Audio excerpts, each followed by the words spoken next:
हमारे सबके जीवन में भी हम सोचते हैं कि हम एक जीवन जी रहे हैं, पर वास्तव में हमारे मन के भीतर हम हजारों जीवन जीते हैं। हम अपना जीवन तो कभी जीते ही नहीं हैं। हम अपने बच्चों का, अपनी पत्नी का, अपने पति का, अपने मित्रों का, रिश्तेदारों का, शत्रुओं का, प्रेमी का, प्रेमिका का, माता का, पिता का, यहाँ तक कि अपने आस पड़ोस का, जहाँ हम काम करते हैं, उन सब का जीवन हम जीते हैं। और जब इतने सारे जीवन हम अपने मन में लेकर घूमते हैं, तब हम कहते हैं कि हमें शांति नहीं मिल रही, सुकून नहीं मिल रहा, चिंता लगी रहती है, दुख लगे रहते हैं, हम डिप्रेशन में रहते हैं। और इसका एक ही कारण है कि आप अपना जीवन नहीं जी रहे हैं। आपने पता नहीं किन किन का जीवन अपने सर पर उठा रखा है। जिस दिन आप अकेले होने का साहस जुटा लेंगे, अपने जीवन को जिएंगे, जब आप अकेले हो जाएंगे, तब आप कहेंगे बड़ी शांति है, बहुत सुकून है, हर तरफ आनंद और सुख है।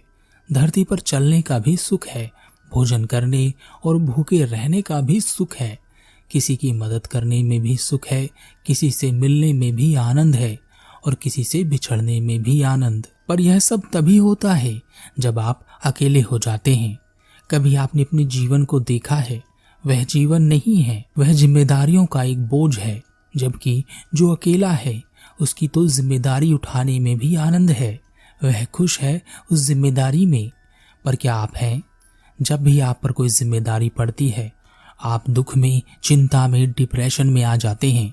जानवरों की तरह तो सब मरते हैं और सब जीते हैं, पर जो थोड़े बहुत भी जागृत हैं, समझते हैं, जिनके पास समझ है, अंतिम समय में उन्हें समझ आ जाता है कि उन्होंने जीवन जिया नहीं है, बल्कि गवा दिया है। आप अपने जीवन को मत गवाना। जब मरो तो खुशी के साथ कि मैंने बहुत कुछ जीवन से जाना, पाया, अनुभव किया, अब कुछ नहीं रहा, अब तो मौत को भी जान लेते हैं, समझ लेते हैं, देख लेते हैं, बस आ ही रही है।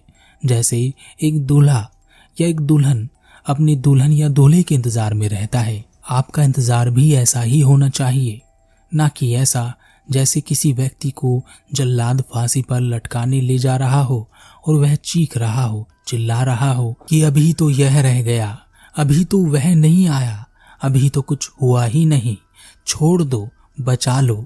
एक शिष्य ने अपने गुरु से पूछा, गुरुदेव, इस दुनिया में सबसे बड़ा साहस, वीरता या बहादुरी किस कार्य में है?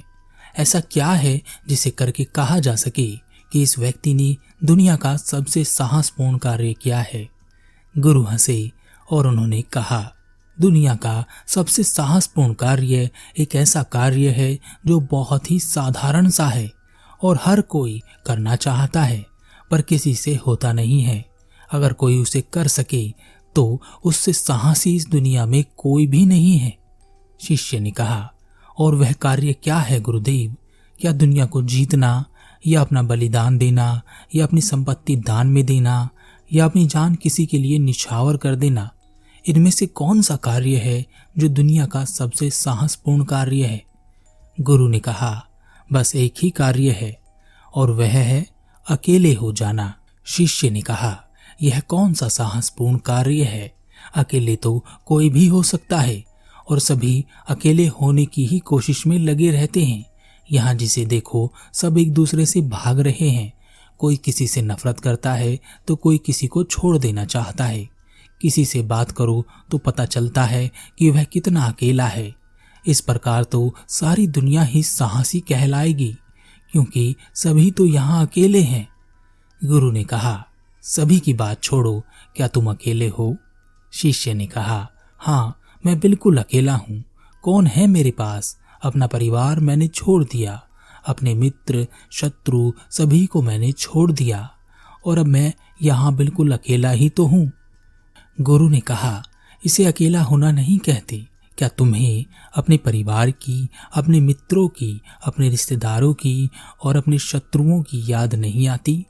क्या अभी भी तुम उनके बारे में नहीं सोचते? शिष्य ने कहा, हाँ, सोचता तो हूँ और मन में यह ख्याल भी रहता है कि अब वह क्या कर रहे होंगे, पर फिर भी जब से मैंने उन्हें छोड़ा है तब से मैं उनसे नहीं मिला हूँ, और ना ही उन्होंने मेरी कोई खैर खबर ली है, तो फिर मैं हुआ ना अकेला। गुरु अपने शिष्य को एक दूसरे स्थान पर ले गए।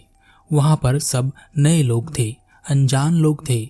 शिष्य किसी को भी नहीं पहचानता था। गुरु ने शिष्य को एक व्यक्ति की बगल में खड़ा कर दिया और पूछा, अब बताओ कि क्या तुम अभी भी अकेले हो? शिष्य ने कहा, हाँ गुरुदेव, मैं अकेला ही तो हूँ। ना अपना परिवार है, ना मित्र हैं, ना रिश्तेदार हैं, कोई भी तो नहीं है, तो मैं अकेला ही तो हूँ। गुरु ने कहा, और यह जो लोग तुम्हारे आसपास हैं, इनका क्या? शिष्य ने कहा, पर मैं इन्हें नहीं जानता हूँ। गुरु ने कहा, बस यही तो बात है, किसी के शरीर से होने से फर्क नहीं पड़ता। फर्क पड़ता है तुम्हारे मन में वह है या नहीं। भले ही तुम्हारे मित्र, रिश्तेदार, संबंधी यहाँ ना हो, पर वह तुम्हारे मन में अभी भी हैं। इसलिए तुम अकेले नहीं हो, वह सब तुम्हारे साथ हैं। तुम अगर किसी अंधेरी गुफा में भी रहोगे, जहाँ ना कोई पशु हो, ना पक्षी, ना कोई कीट हो, तब भी तुम वहाँ अकेले ही होंगे, क्योंकि यह सब जो तुम्हारे मन में बसे हैं तुम्हारे साथ ही रहेंगे। यह तुम्हें कहीं अकेला नहीं छोड़ेंगे। इसलिए इस दुनिया में जो सबसे साहसपूर्ण कार्य है वह है अकेले हो जाना। जिसने इसे कर लिया उसे किसी से भागने की आवश्यकता नहीं पड़ती, उसे किसी को छोड़ने की आवश्यकता नहीं पड़ती। वह सबके बीच में रहता है पर अकेला रहता है। वह सारे कार्य करता है पर अकेला रहता है। पर ऐसा व्यक्ति जो संपूर्ण रूप से अकेला हो जाता है, उसे एक ऐसे व्यक्ति का साथ मिलता है जिसके मिलने से वह उस एकांत और शांति में प्रवेश कर जाता है जहाँ कभी कोई दूसरा नहीं होता। शिष्य ने कहा, पर गुरुदेव, अभी तो आपने कहा कि एक ऐसे व्यक्ति का साथ मिलता है, तो जिस व्यक्ति का साथ मिलता है उसके मिलने पर वह अकेला कैसे हो सकता है? गुरु ने कहा, जिसका साथ मिलता है वह कोई और नहीं, तुम खुद ही होते हो।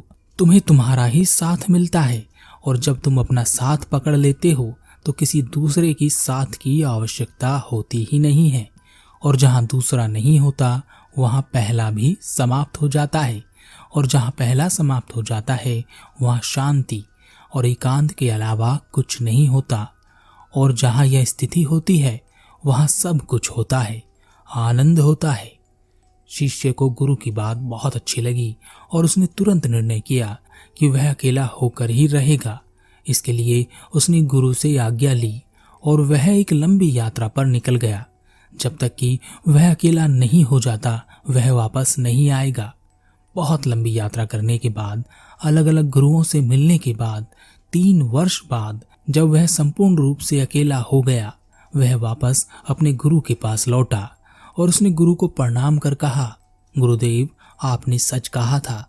उस समय मैं अकेला नहीं था, बहुत बड़ी भीड़ मेरे साथ थी, परंतु अपने तप और साधना के बल पर आखिरकार मैं अकेला हो ही गया। मैंने सबको छोड़ दिया। गुरु ने अपने शिष्य को ऊपर से नीचे तक देखा और कहा, क्या वास्तव में तुम अकेले हो गए हो? शिष्य ने कहा, हाँ गुरुदेव, अब मेरे भीतर मेरे अलावा कोई और नहीं है। गुरु मुस्कुराए और गुरु ने कहा, तुमने यह तलवार क्यों लटका रखी है? शिष्य ने कहा, गुरुदेव, यात्रा बहुत लंबी थी, रास्ते में बहुत सारे खतरे थे, जंगली जानवरों का डर था, इसलिए मैंने यह तलवार अपनी पास रखी ताकि मैं अपनी रक्षा कर सकूं। गुरु ने कहा, पुत्र, तुम चूक गए। ऐसे ही हम सब चूक जाते हैं। तुम अकेले नहीं हो, तुम्हारी तलवार तुम्हारे साथ है, और इसका मतलब यह है कि तुम्हारे भीतर एक कायर छुपा हुआ है जिसे तलवार की आवश्यकता है, और तुम इसे तलवार मत समझना।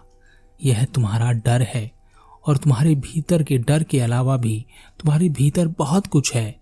जब तक वह सब नहीं जाता तुम अकेले हो ही नहीं सकते। शिष्य को गुरु की बात सही लगी और वह फिर से एक लंबी यात्रा पर चला गया। 2 वर्ष बाद जब वह आया तो उसके पास कोई तलवार नहीं थी। जब वह गुरु के आश्रम में पहुंचा तो गुरु ने उसे देखकर कहा, बहुत एकांत है तुम्हारे भीतर, कुछ नहीं छोड़ा और सब कुछ छोड़ दिया। गुरु ने पहचान लिया कि उनका शिष्य अब एकांकी हो चुका है। गुरु ने कहा, जिस प्रकार पास खड़े व्यक्ति से कोई फर्क नहीं पड़ता जब तक कि तुम उसे जानते ना हो, या तुम्हारी भावनाएं उसके लिए ना हो। जिस प्रकार पास पड़ी तलवार से कोई फर्क नहीं पड़ता जब तक कि तुम्हारी भावनाएं उसके लिए ना हो। अब शिष्य बिल्कुल अकेला हो चुका था और उस एकांत में, उस अकेलेपन में जो उसने पाया वह कोई कोई ही पाता है, नहीं तो सब ऐसे ही चले जाते हैं।